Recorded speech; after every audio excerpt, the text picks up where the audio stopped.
Moonlit water, a dark block of a head, then a blow angled left like the whale itself refuses symmetry.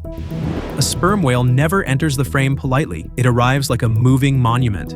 Old sailors turned this animal into myth for good reason. Nothing about it feels ordinary. The head is colossal, the jaw looks borrowed from a different creature.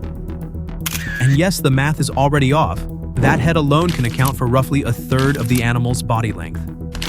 So what sort of animal grows a head that size, hunts in black water, sleeps standing upright, and teaches its family a local dialect? A very unusual one. The answers are better than the legend.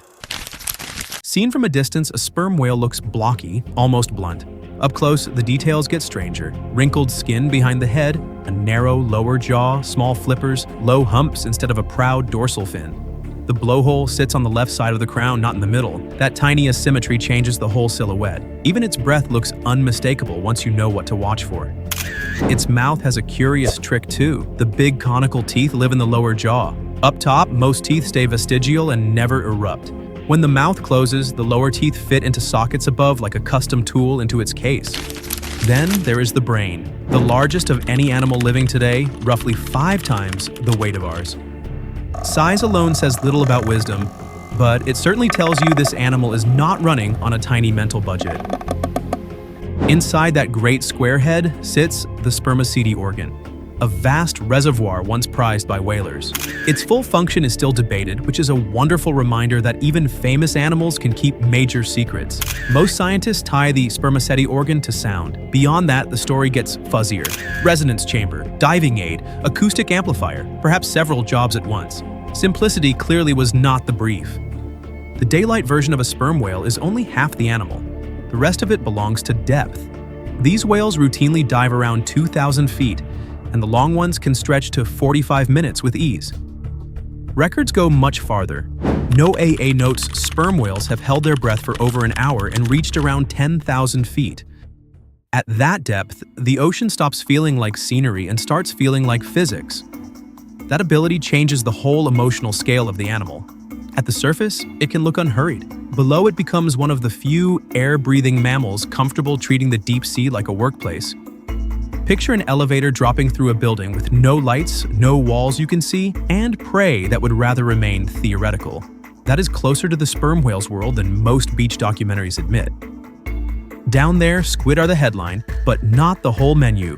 NOAA lists sharks, skates, fish, and other deep water animals as prey too.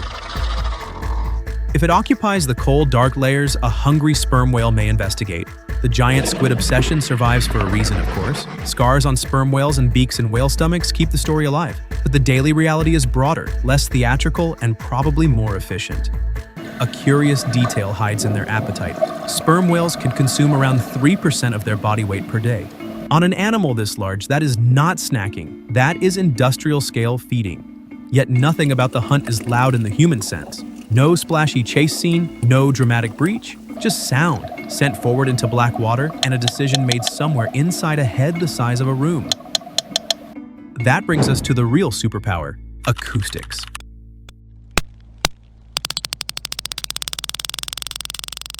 Sperm whales do not merely make noise, clicks, creaks, buzzes, each one serving a different role depending on whether the whale is finding prey or talking to kin. Buzzes often show up during foraging.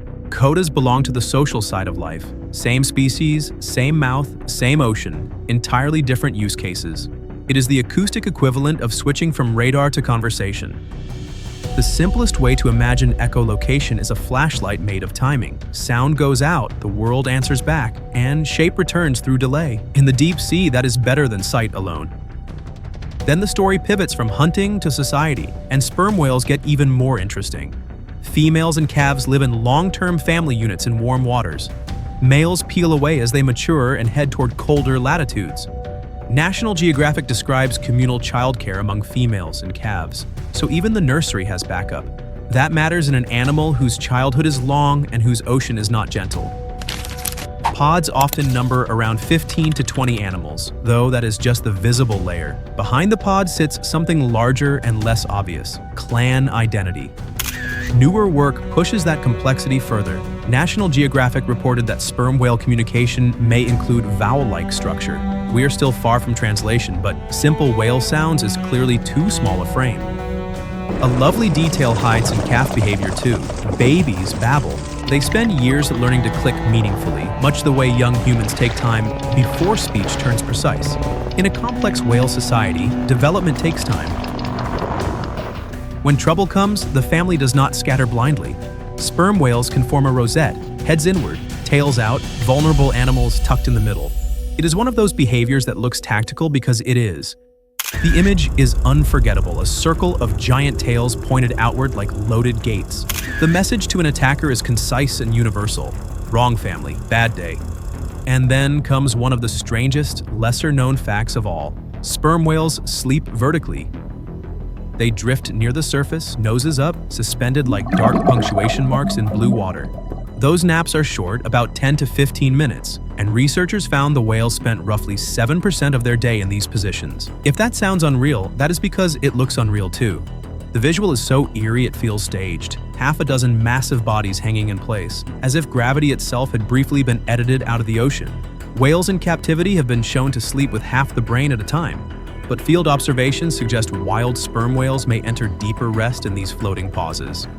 Of course, humans noticed sperm whales long before hydrophones and satellite tags. Whalers hunted them for spermaceti, and literature turned them into symbols of obsession, violence, and the sublime. That legacy lingers in their name and in ours. Even now, a sperm whale feels older than the modern world around it. It carries industrial history, maritime myth, and real biology in the same body. Another oddity floats in the margins of the story: ambergris. It forms in the intestine around indigestible material such as squid beaks, and once became one of the strangest luxury items in human commerce. That is the kind of detail sperm whales specialize in. Every time you think the animal has settled into a clear category, predator, parent, diver, myth, it produces another footnote so strange it deserves a chapter. Modern field science has only deepened that feeling. Researchers now tag them, listen to them, map their clans, and even try to decode their clicks with machine learning. The animal keeps rewarding attention. That matters because sperm whales spend much of their time where direct observation is difficult. If your subject works thousands of feet down and speaks in clicks, every answer arrives slowly. Commercial whaling hammered populations for generations. The global moratorium ended that slaughter. And no AA notes the species is still recovering, with numbers likely increasing. Recovery, though, is not the same as safety. Entanglement, vessel strikes, noise, and changing ocean conditions all complicate life for an animal that depends on sound and deep foraging. Noise deserves special attention. A species that hunts, navigates, and socializes through sound cannot treat a louder ocean as a minor inconvenience. For sperm whales, noise can rewrite the shape of the world. That may be the most useful way to think about them, not as oversized monsters from old stories, but as animals exquisitely tuned to darkness, depth, and family life. Their scale impresses first, but the more durable fascination comes from structure. There is order in the wrinkles, purpose in the off-center blow, logic in the strange mouth, memory in the codas.